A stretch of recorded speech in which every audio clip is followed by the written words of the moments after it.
medicine, electricity, gas, energy, labor, movement of human beings, medical treatment. They control everything. They are just from the outside.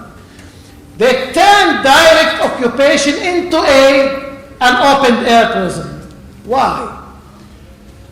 Because it is easier for them. They remain an occupation power without the duties of occupation. Because as you know, according to international treaties, occupation has duties according to international law. They have to supply food, they have to supply education, they have to collect the garbage.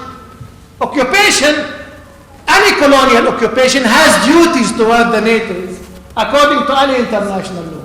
When Israel separated itself from Gaza, it remained an occupying power without having the duties of occupation. So it is actually, if you want, I think it's worse, because I read a little bit about the Bantustans. I visited some of them. I was a guest at the time of the inauguration at that time. Some of the Bantustans have more characteristics of autonomy and state than the occupied territory. They are certainly not threatened by stopping medicine and food whenever there are elections there that you don't like. Third kind of separation, and I will come back to this issue, is a group of people who remained in Palestine after 1948, and they became citizens of the State of Israel. Because they are 20% of the population, there was no need to exclude them from the political process, but to co-opt them, but without giving them equal rights as citizens. So we have, in South Africa, you had two kinds of separation. In Palestine, we have three. One is the expulsion of the Palestinian from the land in order to control the land. Second, the control of the land and the population in the West Bank and Gaza under military rule without any rights, including international rights. It's one of the few colonial powers that does not recognize the appliance of international law in its area, because they think it's disputed area, not colonized area.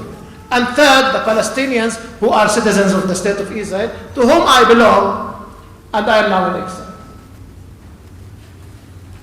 It is not only structural similarity.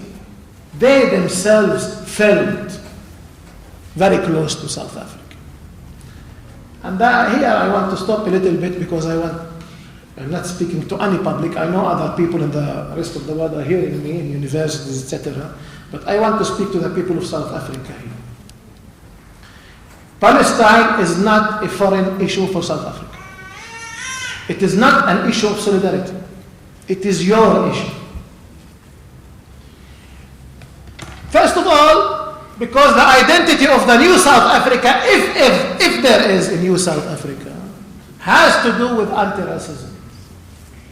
And this is the only regime in the world now which is actually declaratively and legally racist. Second, because the apartheid regime had Israel as its closest and last friend until the last moment.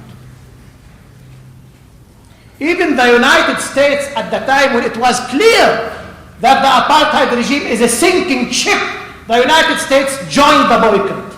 Israel never. Actually, some of the agreements that are now with South Africa are the old agreements of the apartheid regime, including in the military and other cases. I hope the agreements that are expired, the military agreements, are not being renewed, at least. But the economic agreements are still there. So it's the last regime, the last friend of the apartheid regime. I wrote a book 2 years ago about the history of Israel. I can call it that simply here. I was astonished to find so many quotations with sympathy to the, if you want, political theology of South Africa, apartheid regime.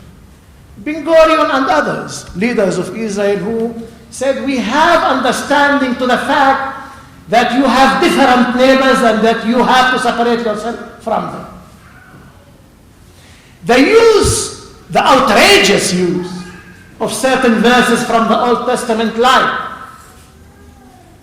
these people can be only carrier of water and wood. And it's the basic sentence used against us in the Quran. Exploiting texts and holy texts, having even religious pathos in explaining why is it so that you have chosen people and others, etc. Using the words of the virgin land and settlements and even the promised land. There are similarities even in the political theology of both. So we are speaking really about an apartheid regime. And even if it's not called an apartheid regime, I'm not so keen about the word. I just want you to understand that it is the same struggle. And that's why a leadership in South Africa and the people of South Africa wouldn't ever have accepted a peace process. Let's open a peace process. I remember 1986, both are called from the Parliament of South Africa, if Mandela agrees for a peace process and denouncing terrorism and violence, I will release him and start a peace process with him. 86. 3 years before de Klerk understood that this regime cannot continue and cannot be sustained. To start a peace process with no goal except the process itself, because the United States needs public relations for its policies in the region. It's not only sending ships and airplane carriers to the Gulf, it's also making peace process for the others. This is a public relation for imperialist policies. Or if Israel thinks that it cannot continue to control the occupied territories and the Palestinians by mere force, and it has to split the Palestinians between moderate and radicals, and to encourage the moderates by co-opting them and giving them advantages like freedom of movement. They can move freely, such advantages. Or to supply them with electricity, the rest wouldn't be. To give such advantages and to split the people this way.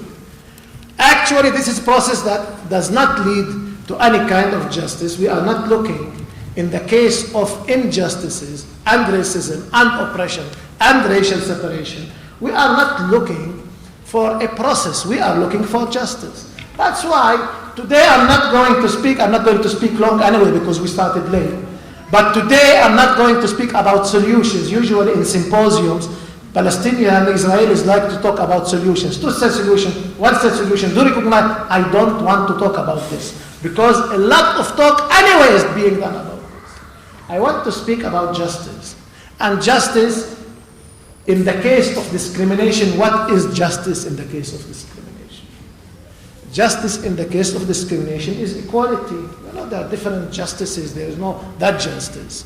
In the case of our cause is discrimination, justice is equality.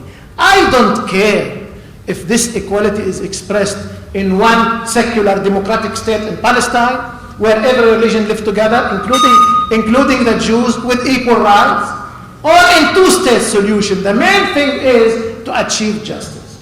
What is Israel suggesting through a process is that the Palestinians give up their yearning for justice in return for a kind of political institutions and autonomy, a Bantustan. A Bantustan, of course, is not justice. By creating this discussion, they keep people like you out, actually, from the solidarity movement. Usually, when we want to demonstrate for Palestine or call for boycott or stop aid for Israel, because Israel is not treated like a normal country, it has privileges in the United States and Europe. Usually when you do that, people would answer you, well, listen, it's not like South Africa, it is complicated out there.